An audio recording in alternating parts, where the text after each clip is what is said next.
Just a gorgeous night for baseball here at Polar Park as the Bourne Braves take on the Wareham Gatemen. The Braves up 3-1 as we enter the top half of the sixth inning.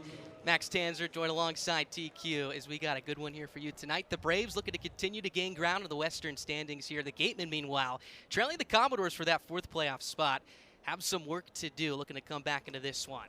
It'll be Jack Sullivan out for another inning of work as Chris Brito digs in for what will be his third plate appearance of the night. Brito's last time up hit a missile over the head of Diodati in right center field for a double. The 1-0 is on the outside corner for a strike. Count evens up. Brito with 4 long balls on the season, the most recent coming against Sullivan, the right-hander he faces as we speak, out at Bourne Park last Thursday. 1-1. Outside and low, 2 balls, 1 strike. And we had the pleasure of talking with Chris a couple of times about that home run. His first 3 long balls were all on the road, and in Chris Brito fashion, skyscrapers, all north of 420 feet, north of 100 miles an hour on the exit velocity metrics. And then that fourth one at home that he just snuck out. The 2-1 is cued foul. Count evens up at 2 balls and 2 strikes. Just barely got over, but remember, Bourne Park, a pitcher's ballpark, 360 feet to straightaway right field, deep into the alleys and left center field as well. And we talked to him a week before that, and we said, hey, we're back on the road here in Falmouth. Here, you're going to hit another home run tonight. And he's like, yep, that's the game plan. Snuck out his first just a couple of days ago at Bourne. Would love to get one out here at Polar Park tonight, I'm sure. He was pretty close the other way, too. Some impressive power. 2-2. Swing and a miss for strike 3. Good changeup that fell off the table to get Brito for the second time tonight swinging. 1 up, 1 down for Sullivan. Perfectly placed changeup, too. That's exactly where you want it. Comes in knee high and then just falls off the table. Great pitch. So now 4 in a row retired for Sullivan after Eblin's single after the 11-pitch plate appearance. To open up Sullivan's night, he's gotten into a groove here. So that sends up Carson Jones to the plate. Jones in the home run derby a couple days ago. Rolls over this one to the right side. Raging towards his left is Anderson. He's got his toss over to first base. Just gets Jones by half a step. 2 away. So Jones going after the first pitch, and that seems to be the approach a little bit here after Eblin's lengthy at-bat. Horvath came to the plate, swung at the first pitch, and flew out to left. And Jones very aggressive right here. Just tried to hook it a little bit on the outside edge and rolls over. Great play by the first baseman, Graham. He took a step towards the ball to go after it at first, but able to come back around, find the bag for the second out. So that'll send up John Peck here, drove in a run, his 10th RBI on a ground out to first back in the 4th inning.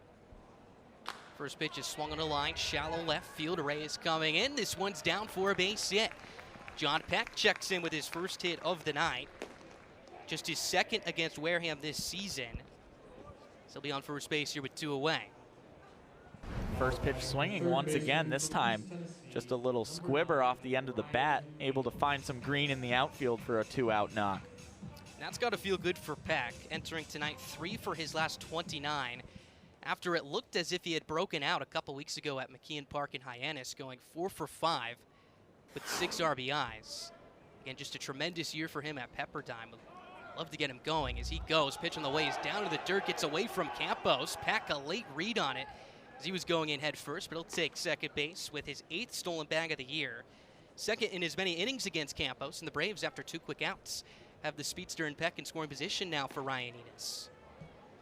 And a savvy play from the second baseman, Max Anderson, sophomore from Nebraska, acting like the throw is coming, inducing a slide. So ball trickles down the first baseline, but Peck has to stay at second. Enos had an opportunity to drive in the run of the 4th inning, would draw a walk. So still sitting on what would be his first RBI here in the Cape Cod League season.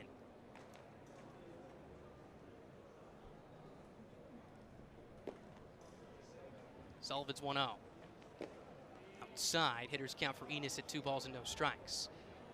For Enos, very familiar with manager Scott Landers for the Braves this year. Of course, playing 4 years at SUNY Oswego, where Landers, of course, is the head coach.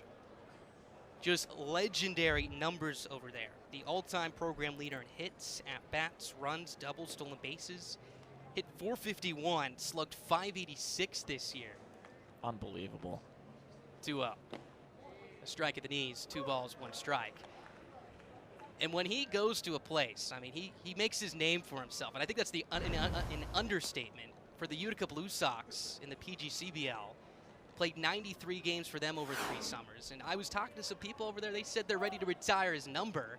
And I think you could say the same for Sunia Oswego as well. Just a small sample size here with the Braves this summer. Just 14 at-bats and counting. But a chance to get himself on the board in the RBI column right here. Tomas Frick, the catcher, on deck. That'll be the top of the lineup. And Bryce Eblin for what will be the 4th time tonight here against this Wareham pitching staff. 2-1. Inside ball 3. Hitters count to Enos at 3 balls and 1 strike. Enos has been in the outfield for the majority of the season, which is something we've seen Scott Landers task to a couple of infielders by trade. For example, Mac Horvath in center field tonight. Started every game at third base for North Carolina this year. In fact, hadn't played a game of outfield since his freshman year in high school. Same story for Enos, same story for Dakota Harris, who left the team a couple weeks ago. These guys showing off their versatility just to get ABs. 3-1 pitch, it's a fastball. Good spot on the outside corner. Count runs full. You're seeing that versatility at the major league level a lot too, where teams are really valuing their draft picks, and if they draft a guy that can hit, even if they might have drafted a shortstop and they have a franchise shortstop already, they want to maybe move him to the outfield and keep that bat somewhere in their lineup. So good to get some versatility in your summer league. No doubt about that. Enos awaits the 3-2 pitch here. Payoff. Swinging a soft tapper wide of third. Fabian to his left, gobbles it up, throws across. It's high and not in time. Enos beats it out. The inning continues here. Runners at the corners with 2 away for Tomas Frick. It was a nice play by Enos to cut that ball off. The shortstop right, I don't think really had a chance with the batter getting out of the box quickly, and throw just got away from him a little bit. Had to almost throw that one on the run. In fact, did. Just sailed on him. And Enos hustling down that line was able to beat it out. So a good spot for Tomas Frick here, as they're going to rule that an E5 on the third baseman in Fabian. Frick picked up a triple back in the 3rd inning for his first extra base hit of the campaign. And catching, if there's been one weakness for the Braves this year, offensively speaking, it has been their backstops. Entering tonight, the 4 catchers that have played for the Braves this year, hitting a .03 and 116 at-bats. So Scott Landers would love to get Frick going, who's picked up at least 1 hit in each of his last 3 games. Looking to drive in his first run of the year as well. So the first pitch is down low for ball 1.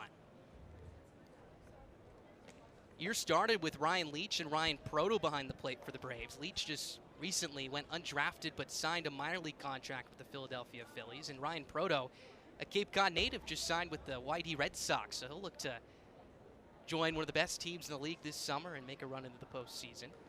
For the last month or so, it's been the tandem of Frick and Espinal. As there goes Enos, pitching the ways of breaking ball. The catcher and Campos won't even make a throw. So Enos picks up the stolen base, the 2nd of the inning, 3rd of the night for the Braves. 2nd and 3rd here with 2 down and hitters count here to the Braves backstop. Great jump, but the Gatemen were just going to let Enos have second base with 2 outs here. Infield shifting, Frick slightly to his pull side as well. The second baseman Anderson a couple steps onto the middle of the diamond. The pitch on the way is swung on and knocked off the glove of the pitcher Sullivan, fielded by Anderson on the run. His throw across his body is in time. What a play by Max Anderson, likely saving a run. Rule that one a 1-4-3 as that takes away a hit and an RBI from Tomas Frick. That sends us to the bottom of the 6th with an exclamation point. 3-1 Braves your score.